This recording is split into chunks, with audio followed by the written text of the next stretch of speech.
Sunday Champions, ako'y nagagalak na naririto ka sa ating tahanan at simbahan. Life Church El Nido, ang tahanan ng mga kampyon. Bilang mga anak ng Diyos, ano nga bang mga ugali ang dapat na meron tayo? Last Sunday, tinuruan nga tayo ng ating mahal na pastor kung paano mamuhay ng mayroong kababaang loob. Dahil bilang mga anak ng Diyos, napaka-importante na mayroon tayong pusong mapagpakumbaba sa lahat ng oras. Hindi lang dahil sa tingin mo yun ang kailangang gawin. Bagkus, gawin mong magpakumbaba dahil yun ang bunga ng Espiritu na ipinagkaloob sa iyo ng Panginoon. Sa pagtanggap sa mga salita ng Diyos na ating naririnig na kanyang sinasabi sa atin through the Bible, wala pong pride sa atin pagka tinatanggap natin. There is the absence of pride and wala pong rebellion sa ating mga puso. Kasi ang meekness ay opposite sa rebellion o yung pagre-rebelde, di pagtanggap sa salita ng Diyos. Tandaan natin, humility is more important than impressive credential. Tayo ba madalas, we always demand for our own way, our own rights?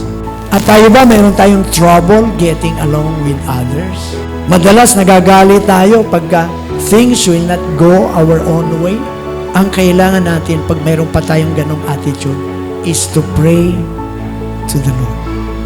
Huwag tayong palaging demanding sa ating mga buhay. Parang gusto natin, tayo lang palaging nasusunod. Yung gusto natin, ang palagi gusto natin gawin din ng iba. At madalas nagagalit tayo, di ba? Pag hindi yung gusto natin ang nangyayari. So we have to pray for the Holy Spirit. We have to ask the Lord to give us that spirit of meekness katulad ng ating Panginoong Jesucristo. Meron pa bang higit na mas maamo kaysa kordero ng Diyos? Sabi ni Jesus, I am meek. Kaya, lagi nating piliing magpakumbaba kahit sa napakahirap na sitwasyon ng buhay na meron tayo. We should have an attitude of being willing to accept without resistance in will and likeness of our Lord, sapagkat ito ang nais ng ating Panginoon.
Ako po si Bibi Jen Milyari and this is Life News.